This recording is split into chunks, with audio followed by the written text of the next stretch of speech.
Hey everyone, welcome back. My name's Dustinkreis, and today we are not going to do a game discussion video. We're going to do a game impressions video because I just got this game in the mail today and I threw it in. I've played about an hour of it and I am so excited for the Western release of this game because surprisingly it is very, very story heavy, and that game is Dragon Quest Heroes on the PS4. And what this is basically a Dynasty Warriors game set in the Dragon Quest universe. We kind of got a hint of what this would be like with Hyrule Warriors on the Wii U. You take the Dynasty Warriors format, throw a Zelda coat of paint on it, and just tie in the entire history of the game into this, the series into this one game. And, you know, playing Hyrule Warriors, it kind of made me worried about Dragon Quest Heroes because I thought maybe it was going to be the exact same style of game. The cool thing about this is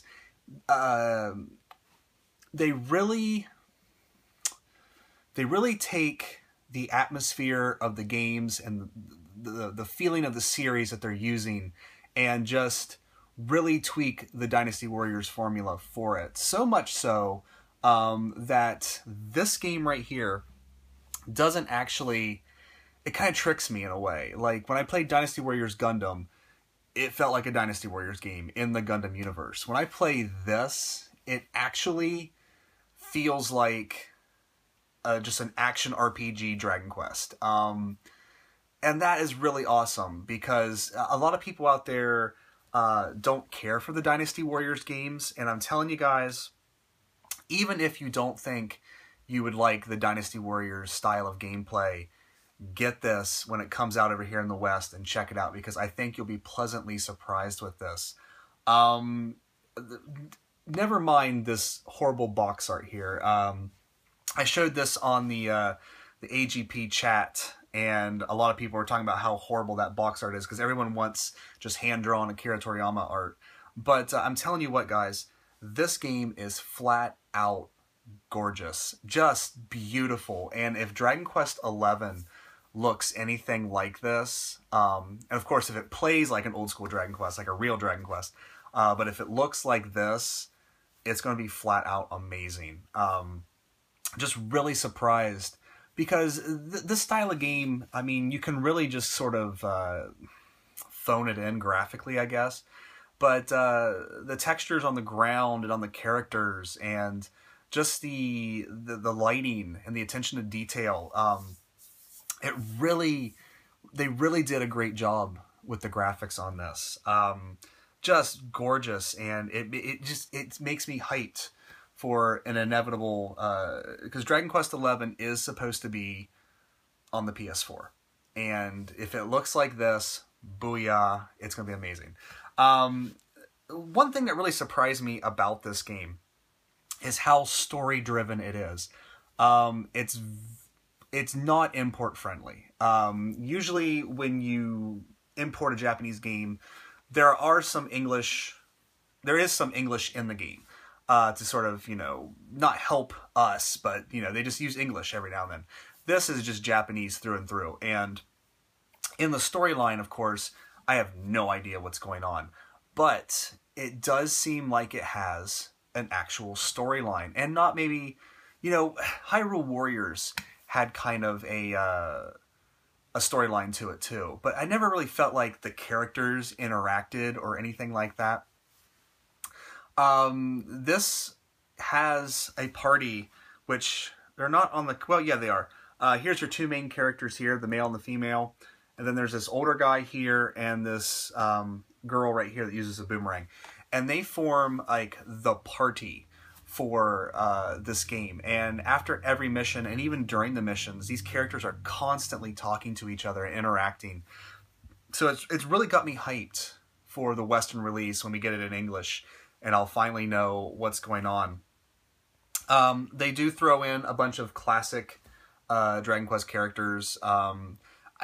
I don't remember a lot of the, I mean, there's Jessica there, Yangus is there, but he's not on the cover, there's Terry, there's Alina, and this guy, Christo, I think he was called Christo in the original NES versions. I'm not sure, because they've changed some of the names, I'm not sure what his name is now.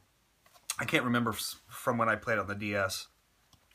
But there's just a lot of old characters. I can't remember if it's Nara or Mara. I can't remember which one is the dancer. If it's Nara, I think it's Nara is the dancer. She's in it. Who else? There was another character. I'm missing a character here. Jessica Yangus. It doesn't matter. There's a bunch of old school Dragon Quest characters in here. And, of course, there's always the possibility for DLC to get other characters like the heroes from the various games. I would personally like to play through this as the hero from Dragon Quest III because that's just, my favorite. Or the hero from Dragon Quest VIII. That would be awesome as well. I'm not sure why he's not in it. Maybe I've got some surprises down the road. Maybe this game hasn't revealed everything to me quite yet.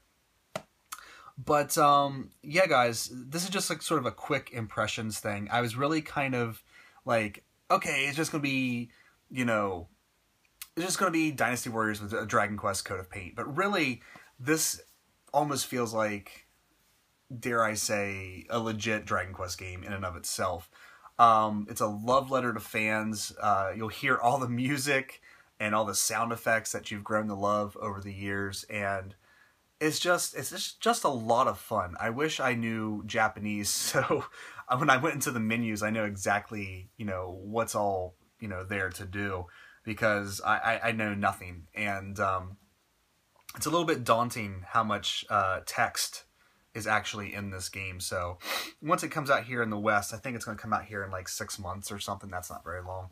I'll definitely be giving it another go. But yeah, I don't know. Since there is a Western release, I wouldn't say import it. I just imported it because I'm a Dragon Quest, fool, I guess. And I still wanted the Japanese copy for the collection. And then when the Western version comes out, I will, of course, buy that as well.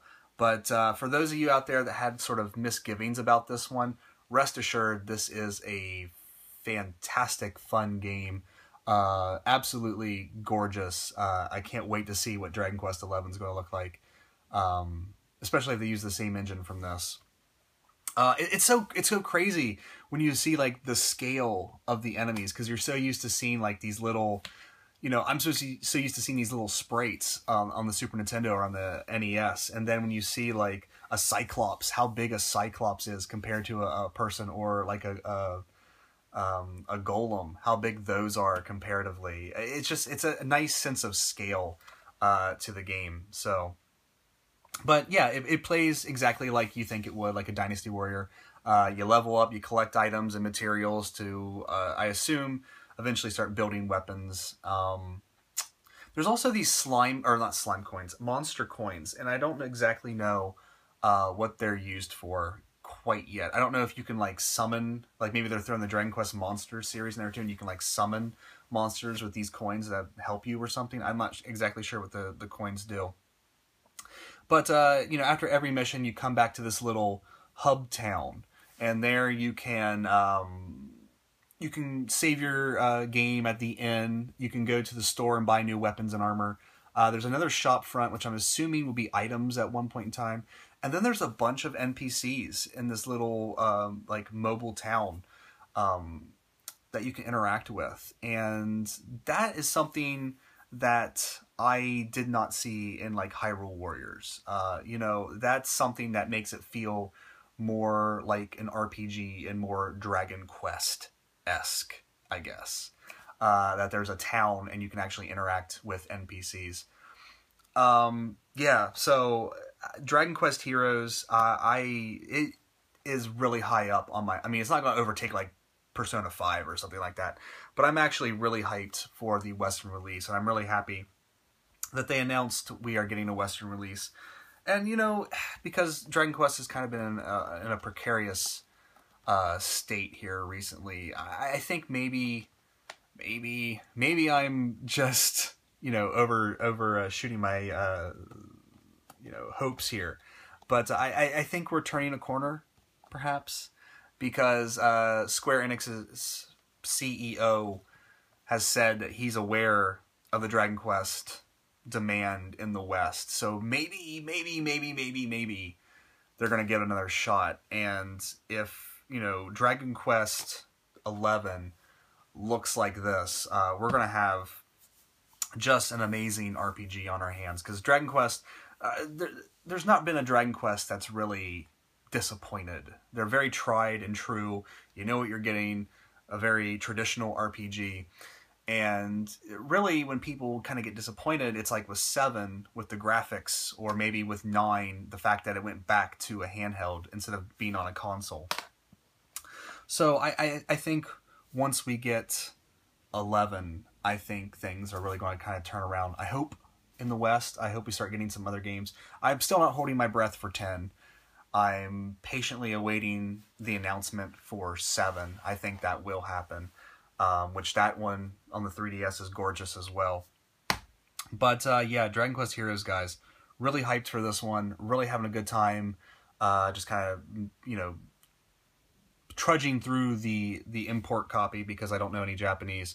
But for fans of Dragon Quest, you're going to want to pick this one up because it is a love letter to all of us. Even though Square Enix doesn't really care about us Western gamers, you know, it's a love letter to all the Japanese Dragon Quest fans. And now we're getting it too, so hopefully it sells really well. I'm not sure how well these Dynasty Warriors games sell. I'm not sure if Hyrule Warriors was a big seller or not. Of course, it was on the Wii U, so it probably wasn't. But this one might actually do extremely well. Because it seems like Dynasty Warriors games always sell well, because there's always like 14 of them out at one point in time. So anyway, guys, that is it. Just a kind of a quick impressions video. Really impressed with this one. Really having a good time. Can't wait for the Western release of this game. So anyway, I want to thank you guys so much for watching. Take care, and I'll see you next time.